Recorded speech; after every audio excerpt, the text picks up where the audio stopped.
Caitlin Clark just made an announcement so big, it likely sent shockwaves through the entire WNBA. But really, are we even surprised? Most people have been watching just to see her dominate and practically carry the league this season. Now, she's had enough. That's right, she's done, walking away for good. And honestly, can you really blame her?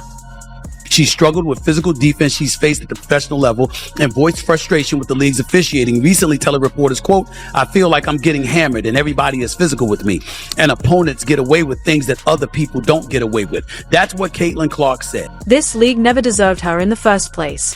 She dragged a struggling, forgotten team back to the playoffs after 10 years of irrelevance, broke attendance records, skyrocketed ticket sales, and turned her jersey into a bestseller. And what did she get in return?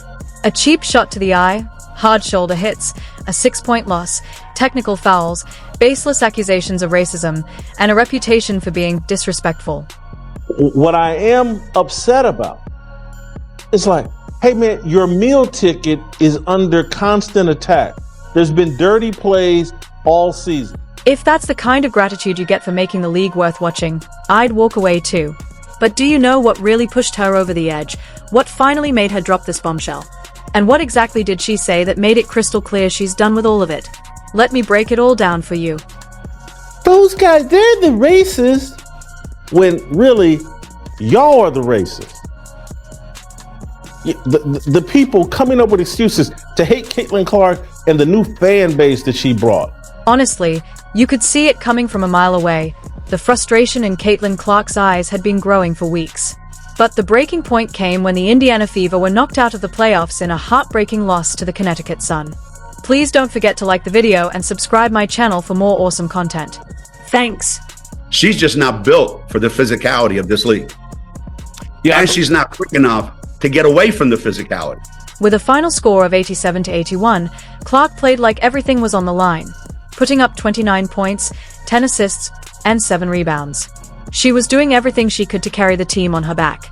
Meanwhile, her teammates seemed to be asleep at the wheel, missing shots, making careless rookie mistakes, and leaving her to fight like a one-woman army.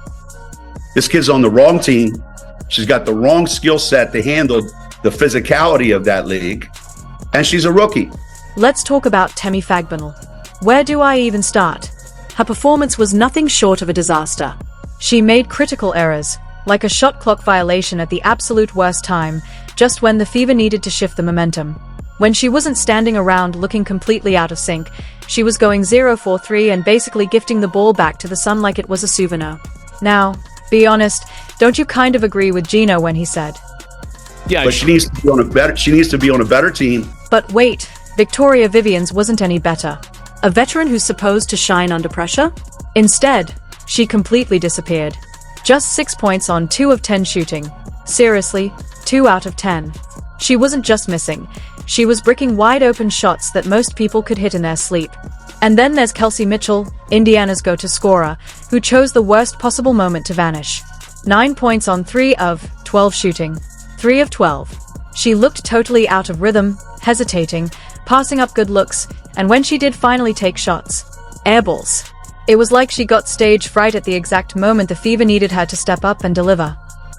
Caitlin Clark was assaulted yesterday in her very first playoff game in the WNBA.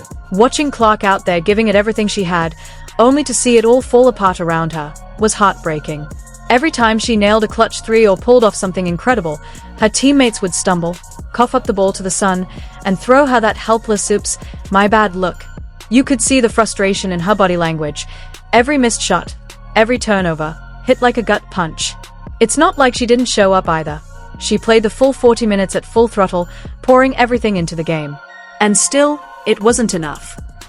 It's important that we point this out. One of the things that I brought up this morning in talking about Caitlin Clark is that some of the players, you want to use the word jealousy, fine. You want to use the word envy, fine. So when the final buzzer sounded and Clark stood there, shoulders slumped, eyes locked on the scoreboard, you could see it. This wasn't just a loss. It was a moment of realization. A wake-up call that no matter how hard she fought, no matter how many clutch shots she hit or game-changing plays she made, it would never be enough without a team that could truly support her. This wasn't just the end of a playoff run. It was the breaking point. the moment her patience finally ran out. If Caitlin Clark is the quote-unquote savior, if she's the golden girl, milk it! Reality is knocking on the door of the porta potty. The truth is finally coming to the light. The same light that is going to be dimming here in about 12 hours when Caitlin Clark is eliminated from the playoffs. The entire WNBA was stunned when Caitlin Clark dropped the bombshell. She's not just stepping away from the league, she's heading to Europe. That's right, the most electrifying rookie the league has ever seen is packing her bags and saying, "I'm done." And honestly, can you blame her? After everything she's endured, the relentless pressure, the cheap shots, the constant drama, Clark has decided it's time to hit the reset button. The announcement came just days after the Indiana Fever's heartbreaking playoff loss to the Connecticut Sun. But let's be real, between dragging her team back to relevance and getting almost no help in return, this was only a matter of time. There were regular season games this season where Caitlin Clark drew more than 1.8 million viewers. However, I hope Kat Engelbert is ready for disappointment because there's a hell of a lot more of it on the way. She made the announcement during a somber press conference on September 29, 2024, revealing she'd be heading overseas next season. "I need a reset. I need to get away from all of this," she said, and you could tell she meant it. She looked mentally and emotionally done. There was no sugarcoating, either. Clark directly called out the league for its poor officiating, lack of protection from dirty plays, and the constant wave of criticism she's faced on and off the court. It felt like she was laying everything bare, making it clear that she wasn't just leaving, she was being driven out by a league that made staying feel impossible. Let's put this in its proper perspective. When I think about Caitlin Clark, the operative word that comes to my mind is gratitude. But people need to realize, this isn't just a loss for Indiana. It's a financial and PR catastrophe for the entire WNBA. Clark's rookie season wasn't just impressive, it was a full-blown cultural phenomenon. From the moment she hit the court in May, viewership numbers and ticket sales skyrocketed. Indiana Fever games instantly became must-see events, drawing in crowds and attention the league hadn't seen in years. The Indiana Fever, all right, with Caitlin Clark, led the league in attendance both home and on the road. Fever averaged 17,000. Ticket sales skyrocketed by an incredible 60%, and every arena she stepped into was packed to the rafters. During her rookie season alone, Clark drew in over 500,000 fans, just to watch her play. One rookie brought in 500,000 people. Let that sink in. She wasn't just a player, she was the headline act, the driving force behind the league's sudden surge in popularity. The most dominant team in the league, they can't draw 500,000 viewers for a playoff game. Atlanta Dreamers and the New York Liberals. Again, the Liberals. They supposedly have stars. Remember when ESPN claimed that the Liberals had the new Big Three? Dreamers, Liberals. 410,000 viewers. The other game was the Phoenix Masculines and the Minnesota Lakers. And it wasn't just about filling seats. Clark was a revenue powerhouse. Merchandise sales, which had been stagnant for years, exploded the moment her jersey hit the shelves.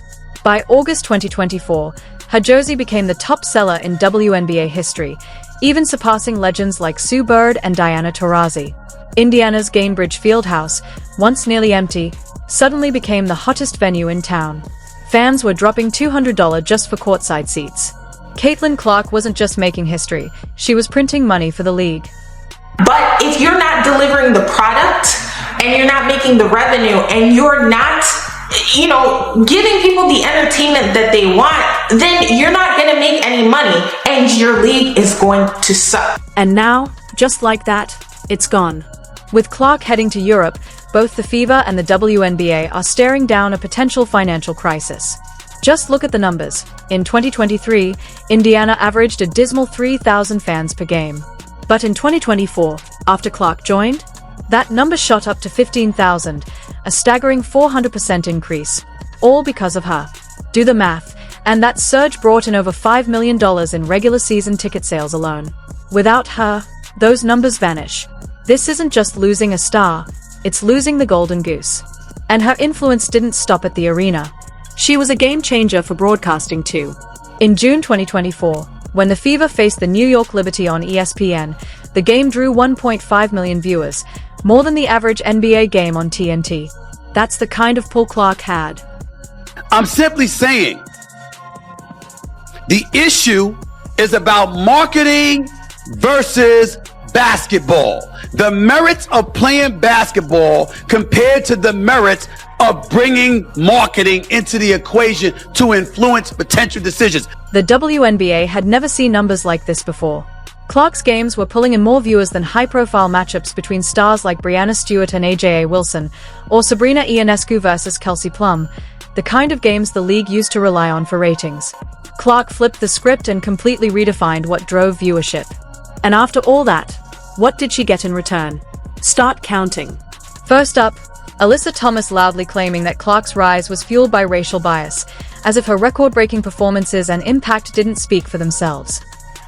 Honestly, it's been a lot of nonsense. I think in my 11-year career, I've never experienced the racial comments from the Indiana Fever fan base. We had her face on a serious matter that happened in this world, and it's unacceptable, honestly. And there's no place for it. And Caitlin Clark lit up the league, but instead of praise, she got backlash. Some players, like Alyssa Thomas, claimed her popularity was all about race, ignoring her record-breaking stats and undeniable skill. Others, like Jonai Carrington, took it to the court, literally poking Clark in the eye during a playoff game with no foul called. Then there was Chendi Carter, throwing cheap shots to her ribs, again with no whistle. Even legends like Cheryl Swoops piled on, suggesting Clark's fanbase only loved her because of her looks. Meanwhile, Clark kept getting targeted, physically and verbally, and the refs did nothing. It wasn't the pressure or the losses that broke her. It was the constant disrespect. And now, with Europe calling, who could blame her for walking away?